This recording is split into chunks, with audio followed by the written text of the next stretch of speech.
COVID-19 is killing me and I must confess I hate quarantine. Tur, keluar yuk. Kan lagi corona, Tir. Emang separah itu? Iyalah, Tir. Corona itu bisa menyebabkan kematian. Kita baik-baik aja tuh. Kalau kita kena gimana? Alah, palingan kamu juga pengen. Tapi kamu tahu kan bahayanya seberapa? Gak tahu. Nah, udah azan nih. Mending kita sholat dulu. Nanti baru kita cari tahu bahayanya ya. Nah, kan kita udah siap sholat. Ayo kita cari tahu bahayanya. Sampai saat video ini dibikin udah ada ratusan orang meninggal dari ribuan pasien yang ketularan yang udah nyebar ke puluhan negara dan masih akan terus nambah.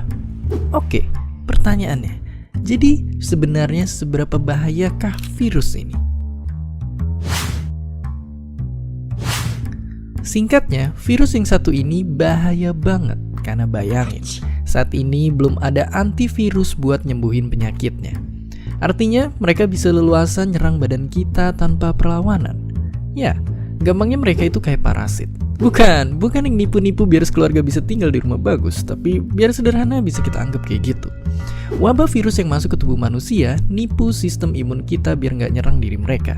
Mereka masuk ke sistem pernapasan kita dan dalam kasus yang parah nyebabin radang di kedua paru-paru kita. Dan orang-orang yang dari awalnya emang kondisinya nggak sehat bakalan ada potensi meninggal. Tapi dari mana virus ini sebenarnya datang? Jadi awalnya virus ini ditemuin pertama kali di Wuhan dan dipercaya menular dari hewan-hewan liar, termasuk dari kelelawar dan ular yang dijual di pasar. Virus ini lantas hinggap di tubuh manusia. Tapi nggak cuma nular dari hewan, kan yang bikin lebih serem. Sekarang virus ini juga gampang nyebar dari orang ke orang sesimpel lewat batuk atau bersin. Karena makin menggila, pemerintah Tiongkok sampai ngebatasin orang-orang di Wuhan untuk nggak boleh keluar masuk kota, biar bisa nekan persebaran virusnya. Orang-orang pinter dari berbagai belahan dunia pun ikut bantuin Tiongkok untuk terus neliti dan ngembangin obat untuk virus ini. Ngomong-ngomong soal antivirus, coronavirus bukan penyakit pertama yang jadi wabah dan nginfeksiin banyak orang di seluruh dunia. Ada penyakit Ebola dan Zika juga sempat viral beberapa tahun lalu. Untuk yang penyakit pernapasan pun, kita udah pernah berhadapan sama SARS di tahun 2002 dan MERS di 2012. Kedua virus itu pun nyebar ke manusia dari binatang. Dan lewat rentetan penelitian, kita selalu berhasil nemuin antivirus untuk melawan mereka. Nah, kalau dibandingin sama kasus-kasus lama yang mirip, coronavirus yang sekarang sebenarnya nggak makan korban sebanyak itu. Misalnya kalau kita bandingin sama kasus wabah virus Ebola atau penyakit MERS yang mirip coronavirus yang sekarang, tingkat kematiannya itu jauh lebih kecil. Meskipun begitu, tetap aja kita mesti siaga 45. Sambil nunggu antivirusnya ditemuin, kita sendiri bisa ikut ngelawan coronavirus dengan seenggaknya ngejaga diri kita biar nggak kena penyakitnya. Caranya gimana? Sama kayak berlindung dari flu biasa. Sering cuci tangan, tutup area mulut waktu batuk atau bersin, dan jaga jarak dari orang yang lagi sakit. Untuk sekarang, kita di Indonesia mungkin masih aman dari virus satu ini. Tapi faktanya banyak yang gak bernasib sama, termasuk ratusan mahasiswa dan warga Indonesia yang lagi ada di sana. Dan kita juga perlu terus waspada biar gak kemakan berita-berita palsu yang udah gak kehitung jumlahnya. Dan seperti biasa, terima kasih. Oh, gitu ya ternyata. Coba deh kamu bayangin kalau kita kena corona.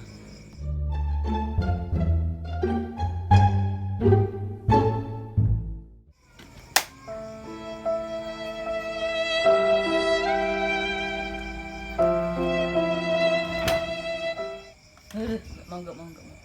Setidaknya kita menyelamatkan dunia walau cuma rebahan.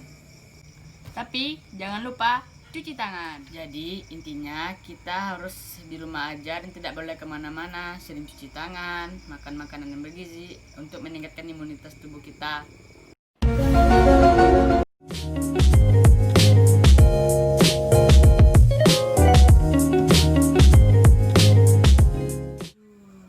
Haus nih.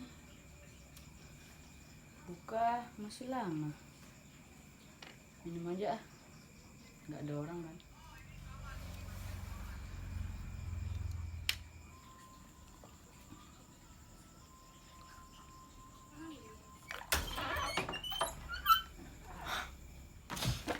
Fatir, kok kamu minum? Kamu nggak puasa ya? Hehe. Iya nih bro, soalnya aku haus banget. Bukanya masih lama. Mending kamu puasa deh. Asal kamu tahu ya, puasa itu banyak manfaatnya. Mau tahu nggak manfaatnya apa aja? Nih gua kasih lihat. Selain untuk tujuan agama, puasa dilakukan di seluruh dunia sebagai bagian dari pola makan sehari-hari. Walaupun tidak sepanjang bulan Ramadan, di mana kita berpuasa dari subuh sampai sore menjelang malam. Kali ini, kita akan fokus ke manfaat berpuasa pada umumnya. Yang pertama adalah pengurangan berat badan. Jika kita berpuasa, akan ada rentang waktu di mana kita tidak mengkonsumsi makanan yang akan membatasi jumlah kalori yang masuk ke tubuh kita. Di saat tubuh kita membutuhkan tenaga, metabolisme tubuh akan bekerja dan menggunakan lemak untuk cadangan tenaga. Seiring dengan pengurangan berat badan, kita juga mengurangi risiko penyakit yang pada umumnya dihubungkan dengan obesitas, seperti serangan jantung akibat penumpukan kolesterol di arteri koroner. Berarti, berpuasa juga secara tidak langsung berkontribusi pada kesehatan jantung.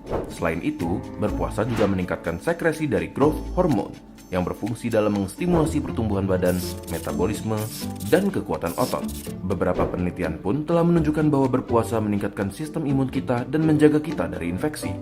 Suatu poin yang sepertinya cukup penting karena hal ini bisa saja berhubungan dengan imunitas kita terhadap kondisi neurodegeneratif seperti Alzheimer. Walaupun belum dapat sepenuhnya dibuktikan, seperti penelitian yang menyatakan bahwa berpuasa dapat mencegah penuaan dan munculnya sel kanker. Lalu, pada penderita diabetes, berpuasa pun dapat mengurangi resistensi insulin, yang berarti membuat tubuh kita semakin sensitif terhadap insulin, memastikan bahwa glukosa tidak berkeliaran sembarangan di darah dalam jumlah yang tidak terkendali. Apakah di antara kalian ada yang sudah merasakan salah satu dari berbagai manfaat berpuasa? Bagikan video ini ke teman kalian agar mereka mengetahuinya juga. Iya juga ya bro, bener kata lu. Ternyata puasa emang banyak ya manfaatnya. Mulai besok gua nggak bakalan batalan puasa lagi deh. Makasih banyak ya atas informasinya.